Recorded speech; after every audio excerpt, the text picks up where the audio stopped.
Hello, everybody. Welcome to this week's episode of Guns Explained. I'm your host, Cameron Porter. We've got a real treat today. Jordan Mitchell from Salt Lake Wholesale Sports was kind enough to take some time out of his day, a Friday nonetheless, to do a demonstration on ammunition for us. Thanks for being here, Jordan. Thanks for having me on the show, Cameron. So the first question I want to ask you is a really basic question. How are rounds of ammunition measured? Calibers of ammunition are measured by the base of the bullet. Now, it's easy to confuse the base of the casing of the bullet with the base of the actual projectile. So when you hear something like a .223 caliber, that's the base of the projectile measured in the diameter, and it'll be .223 inches. There's also a metric way of measuring it and a weight system for shotgun calibers. Gotcha. Okay, so I've heard that shotguns are measured a little bit differently from regular rifles. What is the difference there, and why is there a difference there? Shotgun ammunition is the oddball for sure. So when you measure a shotgun caliber, you hear a 12 gauge. So a gauge is measured by a lead sphere that fits at the base end of the bore of the shotgun. And it's measured in a fraction of a pound. So when you hear a 12 gauge round, it's basically saying that 1/12 of a pound in a lead sphere will fit into the bottom of the bore of the shotgun. It's complicated, and we move all of a sudden from diameters into a fraction of a pound and a weight system. But nevertheless, that's how they do it. Wow, interesting. So when I hear, you hear 9mm, but then you also hear 45. Mm-hmm. I'm guessing it's not 45mm. Yeah. So what's the difference there? So again, we've got measurements in inches versus the metric system. When you hear something like 9mm by 19, that 9mm is the measurement of the diameter of the base of the projectile, and that 19th is the length of the projectile. If you hear 7.62 by 51, 7.62 is the diameter of the base of the projectile, 51 millimeters is the length of the projectile. And when you hear common calibers like .45 auto, that's going to be a measurement of, in inches, the diameter of the base of the .45, so it would be 0.45 inches. Gotcha. So when someone says, oh, it's a 45, they're saying it's 0.45 inches. Yeah, we cross over between the metric system, between inches, between weights. It's a little tricky sometimes. So does that measurement, the 0.45 or the 9mm, does that determine how powerful the round is? Not necessarily. When you talk about power, literally we're talking about energy. Now, energy is a function of both the mass and the velocity of the bullet. It really has nothing to do with diameter. What are some other factors that play into that? Well, power is relative in a lot of different ways. When you talk about the power of a bullet, if you shoot a really heavy projectile really fast downstream, that's going to be your most powerful bullet. Now, a lot of the times you can get a nice large diameter caliber pistol round and it's only going 900 to 1,000 feet per second, and that's going to be a lot different from launching something at 3,000 feet per second. Oh, they're launching somebody at 3,000 feet per second. That would be interesting, wouldn't it? Yeah, that would. So are then these larger caliber bullets, are they harder to shoot then? It's really in the eye of the beholder. Shooting performance is subjective to your training, to the number of points of contact you have on the firearm platform that you're shooting, as well as the function of the rifle. There are so many factors involved that it's really too subjective to say. So then, are there other ways that ammunition can be described besides the caliber to kind of give an indication of how powerful it is? Or Absolutely. There are everything from velocity of ammunition to the weight of the ammunition. Really, it's a chemistry to it. You're mixing many different components as well as a firearm to come up with the most efficient performance. And it could be anything from a slightly higher velocity of the same size of projectile to a different firearm platform that's being used. There are many factors that come into play, including the types of bullet, from full metal jacket to hollow point, that determine the performance of the bullet.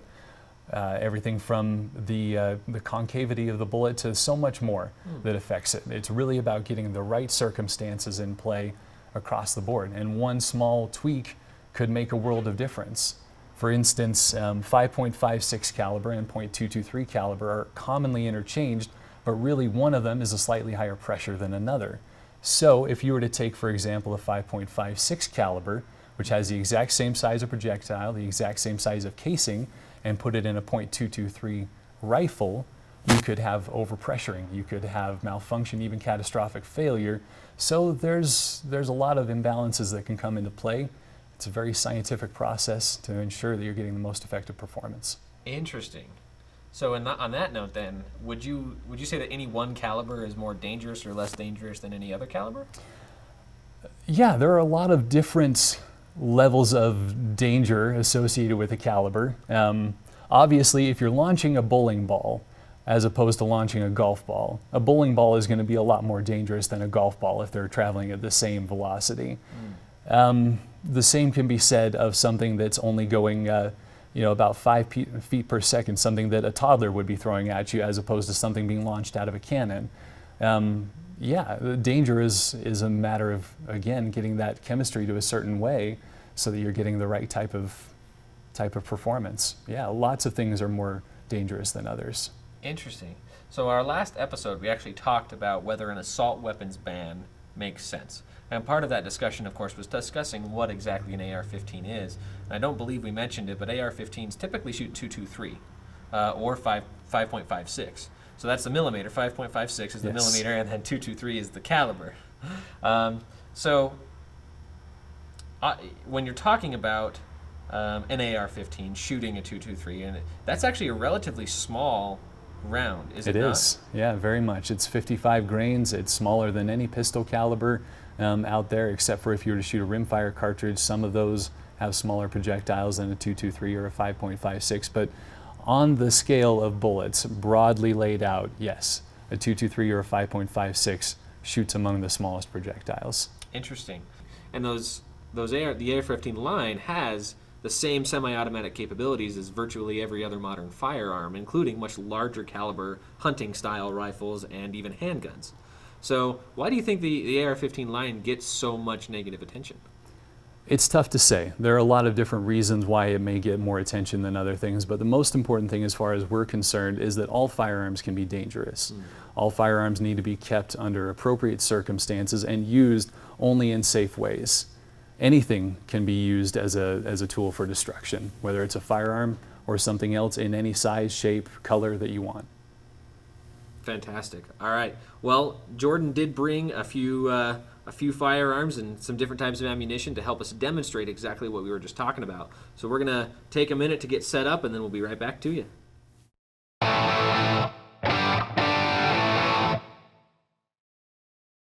Okay, we've had a chance to get all set up, and we're going to be doing some shooting here. Jordan is going to demonstrate the differences between the different sizes of ammunition. And we're going to mostly be showing that by the holes, the size of the holes that it makes in the cardboard. So what are we going to shoot first, Jordan? Well, let's start off by focusing on the common pistol calibers, 9mm, 40 caliber, 45 auto. When you take those pistol calibers, a 9mm is going to have a substantially different size from a 45 auto. So we're going to shoot them through the paper. We'll see the difference in the size of the hole and go from there. Great. Good catch.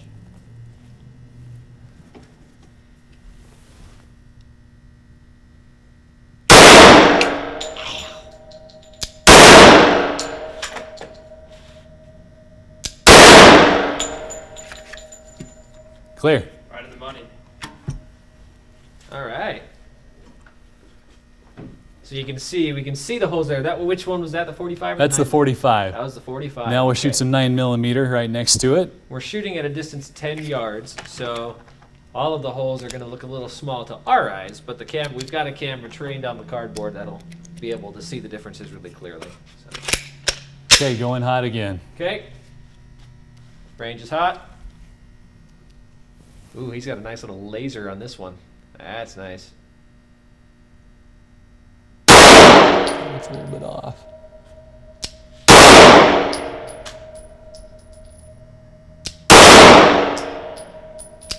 But even this far away, even 10 yards away from the target, there is a visible difference between the size of the hole that the 45 makes and the size that the 9mm makes. And a 9mm is actually bigger than a .223, right? It is, yeah, okay. Quite a bit. Yeah, next let's take a look at some of the rifle calibers. Okay. We'll start off by shooting a .223 and a .308. Two very common rifle calibers, a .223 caliber and a .308 caliber. Substantially different size of bullet. Right, and and I'm noticing a lot of differences here, but from these and the handguns, these are a lot taller, and they also have their bullets are a different shape. Yeah, absolutely. And on that caliber designation, there are, for example, calibers that will fire out of the same size of casing of round. So it's important when you're talking about caliber, we focus here on the base of the projectile, or the neck of the bullet, as it's sometimes called. You can measure here and get a different size, here a different size, here a different size, and here a different size.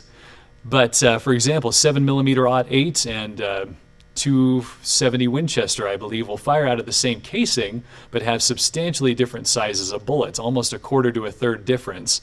And you can imagine if you shoot something that's 33 to 40% bigger than the firearm is intended for, you can incur malfunction and catastrophic failure even. Wow. All right. So we'll shoot a 223 round.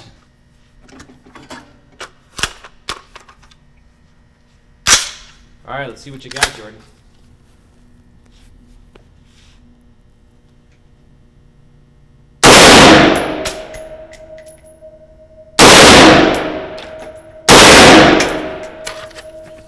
Clear?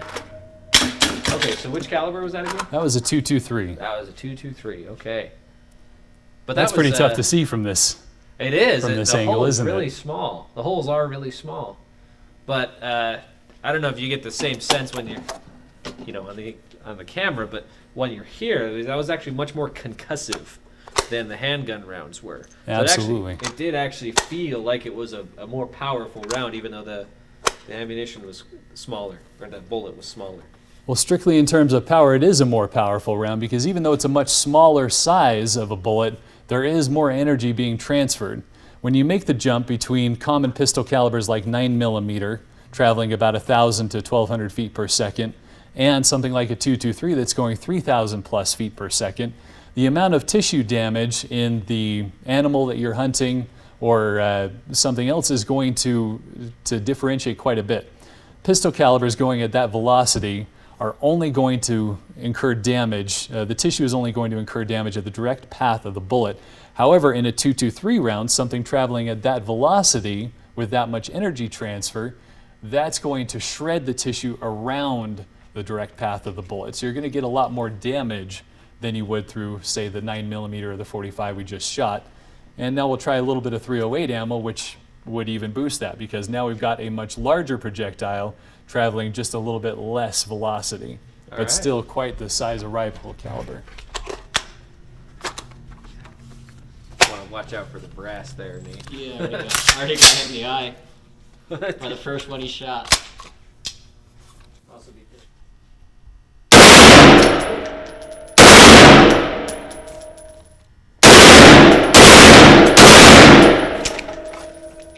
Dang.